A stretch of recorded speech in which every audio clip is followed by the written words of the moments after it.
ഈ ഒരു question 2022 CGL question ആണ്. മെൻസുറേഷൻ ആണ് ടോപ്പിക്ക്.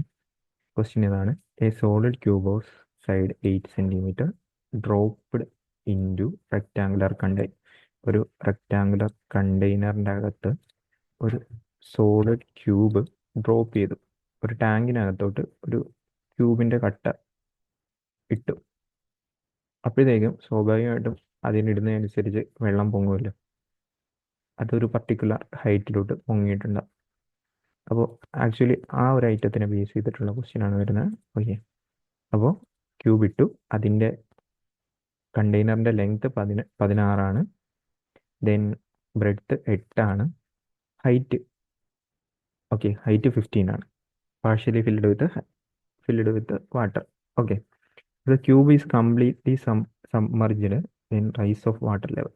ഓക്കെ, ആദ്യമേ ഒരു പർട്ടിക്കുലർ ഹൈറ്റിൽ വെള്ളം ഉണ്ടായിരുന്നു എന്ന് വിചാരിക്കുക. ഓക്കെ, ദെൻ ആ ക്യൂബ് ഇതിനകത്തോട്ട് വീഴുമ്പോഴത്തേക്കും എന്ത് ചെയ്യും? ആ ക്യൂബിൻ്റെ വോളിയത്തിന് കറസ്പോണ്ടിങ് ആയിട്ടുള്ള ഹൈറ്റിൽ വെള്ളം പൊങ്ങും അല്ലേ? അങ്ങനെയാണല്ലോ സംഭവിക്കുന്നത്. അത് ഏതിൻ്റെ ഷേപ്പിലായിരിക്കും പൊങ്ങുന്നത്? ഈ പറയുന്ന റെക്റ്റാങ്കുലർ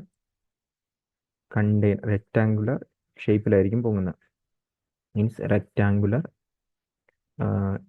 ഇതേപോലെ തന്നെ റെക്റ്റാങ്കുലർ ഷേപ്പിൽ കണ്ടെയ്നറിൻ്റെ ഷേപ്പിലായിരിക്കും പൊങ്ങുന്നത്. അപ്പോൾ ഈ ഹൈറ്റ് ആയിരിക്കും ആക്ച്വലി എന്തെന്ന് പറയുന്നത്? നമ്മുടെ ക്യൂബിൻ്റെ വോളിയമായിട്ട് വരുന്നത്. ക്യൂബിൻ്റെ വോളിയം നമുക്കറിയാം A³ ആണ്. 8 × 8 ആണെന്ന് നമുക്കറിയാം. ഓക്കെ, ഇനി ഈ വെള്ളത്തിൻ്റെ വിഡ്ത്ത് 16 വരും, കാരണം ആ കണ്ടെയ്നറിൽ കിടക്കുമല്ലേ. അതുപോലെ ലെങ്ത് 16 വരും, വിഡ്ത്ത് 8 വരും. ഓക്കെ, ഹൈറ്റ് ആണ് ആക്ച്വലി നമുക്ക് കണ്ടുപിടിക്കേണ്ടത് അല്ലേ? H ആണ് കണ്ടുപിടിക്കേണ്ടത്. H നമുക്ക് അറിയത്തില്ല, അത് അങ്ങനെ തന്നെ എഴുതി. ദെൻ കട്ട് ചെയ്യാവുന്നല്ലേ, ഇവിടെ നിന്ന് കട്ട് ചെയ്ത് വിടുക. ഇവിടെയാണെങ്കിൽ 2 വെച്ച് കട്ട് ചെയ്യാം. ദെൻ Hൻ്റെ വാല്യൂ എത്രയെന്ന് പറഞ്ഞു കിട്ടും? 4 എന്ന് പറഞ്ഞു കിട്ടും.